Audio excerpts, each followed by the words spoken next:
죄송합니다. 앞에 분필들이 물을 조금 먹어가지고 그 강단 말씀을 우리가 기억을 하면은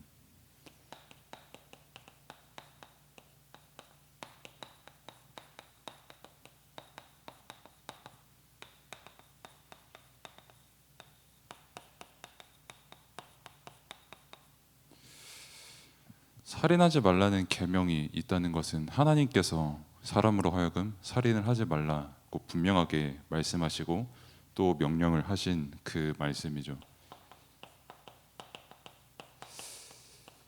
근데 오늘 우리가 읽었던 그 본문의 내용들을 보면은 이삭이 그 우물을 팔 때마다 뭐 지금 우리야 뭐 수돗물도 있고 뭐 정수기물도 있고 뭐 편의점만 가도 이제 아이시스 삼다수 이런 게 있습니다만은 그때 당시에 물은 일단 굉장히 귀했고 일단 물이 있어야 뭘 할 수가 있거든요. 뭐 농사를 짓는다든지 뭐냐 뭘 만든다든지 일단 먹고 사는 데 있어서 먹을 거보다도 사실 더 중요한 게 물이거든요.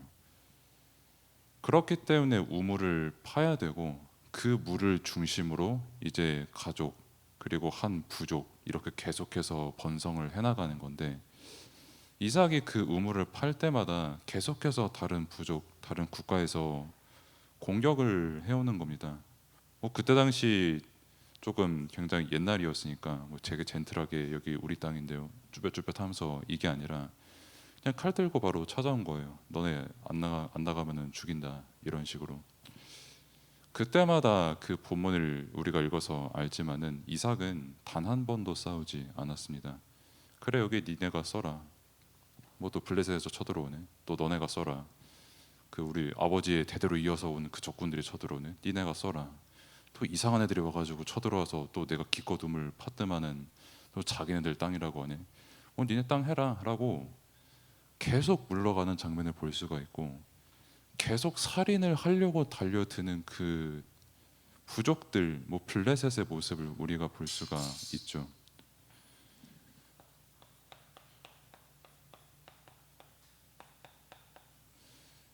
이런 죽이는 일은 성경에 인간이 하나님을 떠나는 순간부터 지금까지 끊이지 않고 계속 되어오고 있습니다.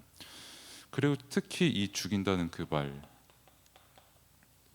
유달리 뭐 다른 나라에서도 씁니다만은 우리나라에서 죽인다라는 말 굉장히 많이 쓰고 쉽게 쓰죠. 뭐 죽인다, 뭐 죽여버린다, 뒤진다, 뒤질래, 뭐 죽이네, 뭐 맛있는 거 먹을 때도 뭐 죽이네, 뭐 맛없는 거 먹을 때도 뒤지게 맛없네 하는 그 죽인다라는 말이 굉장히 쉽게 할 수 있는 말이 되었고 굉장히 흔하게 하는 말이 우리나라에서는 이미 언어화가 되었죠.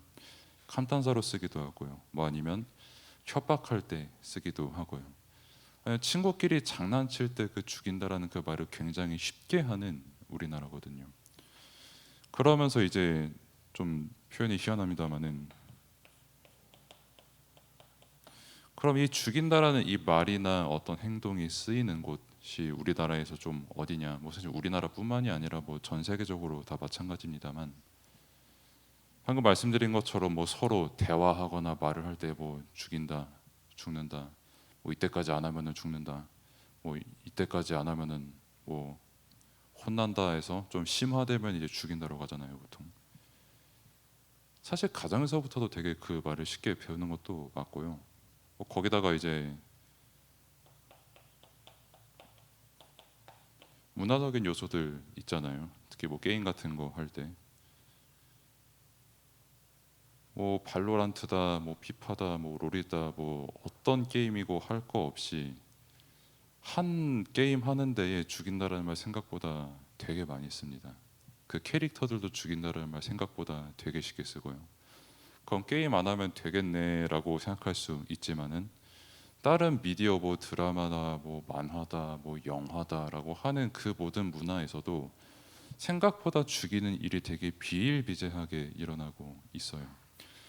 심지어 이제 제가 옛날에 봤던 일본 만화 중에서는 축구하는 만화 블루락이라고 있거든요. 거기서는 이제 뭐 축구는 살인이다 하면서 슛 쏘면서 막 죽이려고 하고 막 그런 것도 있었는데 그래서 실제 일본에서 되게 컬트적인 인기를 끌기도 했거든요. 뭐 아무튼 이 일이 되게 쉽게 사람들이 말하고 있고 되게 쉽게 다양한 곳에 쓰이고 있어서 뭐 그것 때문뿐만은 아니겠습니다만은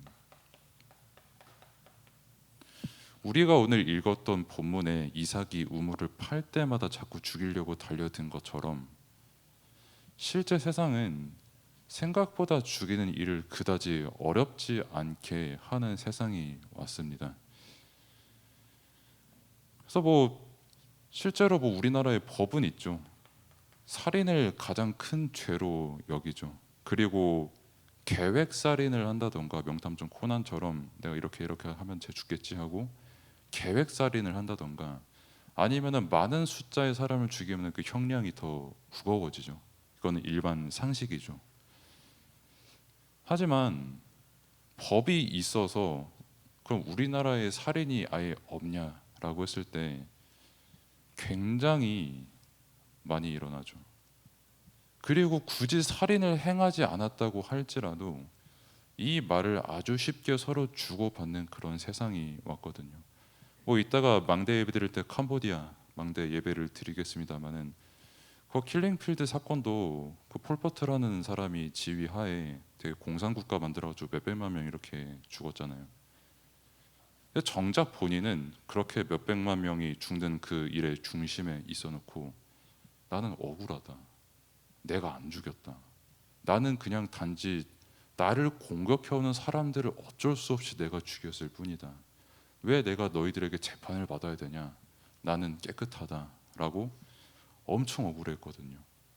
자기가 법을 만들어 놓고 내 법에 맞지 않는 사람 그렇게 죽여놓고 정작 자신도 법을 어겨놓고 막상 내가 죽어야 되니까 억울한 거예요. 내 생각에는 나는 옳은 사람인 겁니다.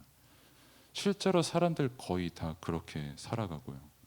그러면은 그 사람 그럼 뭐 죽음 앞에 안 두려워했냐라고 했을 때 사망하는 날 직전까지 날마다 죽음을 너무 두려워 재판받는 게 너무 무서워서 병이란 병 다 앓고 살다가 그렇게 죽었거든요. 역사적으로.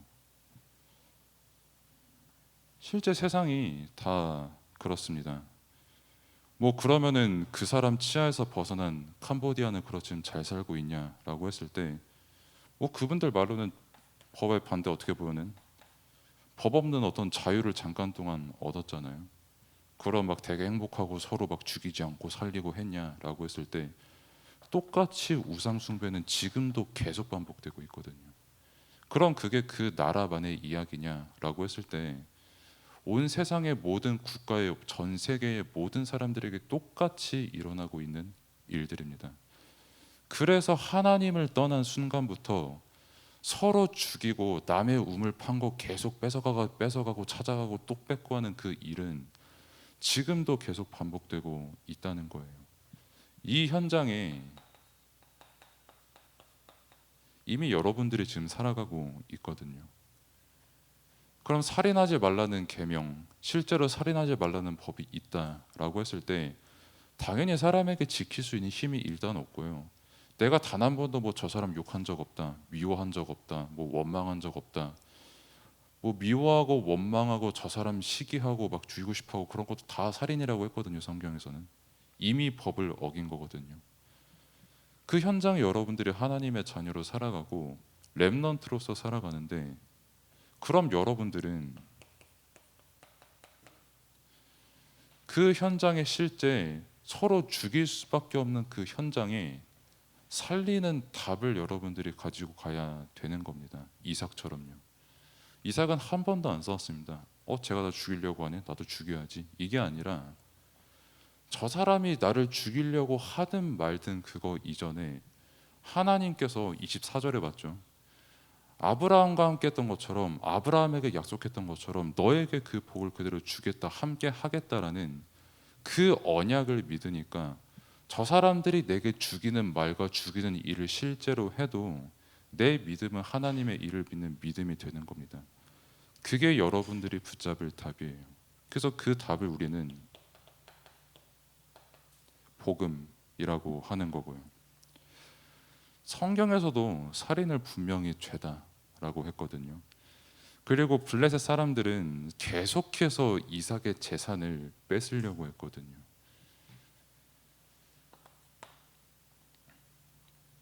그래서 뭐 교재를 보면은 뭐 100배로 축복을 받았다, 뭐 시기 질투 속에 응답을 받았다 이렇게 쭉 나오는데 왜 100배의 축복을 받았냐라고 했을 때 이삭의 잘해서가 아니라 하나님께서 주기로 약속을 했기 때문에 그 응답을 받은 거고요.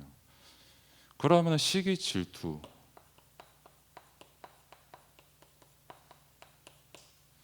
없는 세상 없거든요.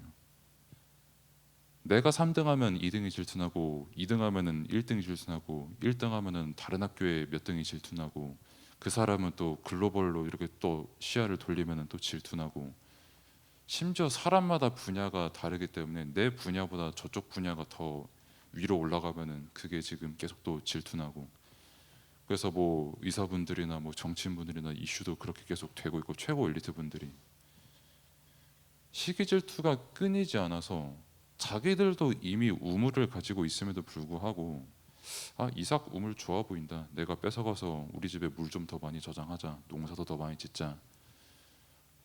하는 그런 세상 속에서 이삭이 받은 응답이 뭐냐라고 했을 때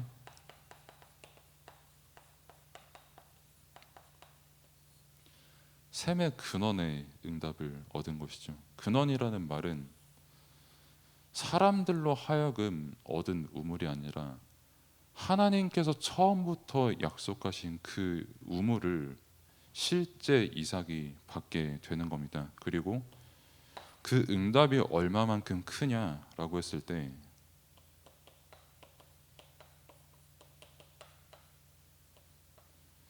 이 사람들이 뺏고 뺏고 또 뺏어도 심지어 마지막에는 그 누구도 빼앗아가지 않는 그러나 어느 그 우물보다도 넓은 르호봇이라는 근원적인 응답을 이삭이 받게 된 겁니다.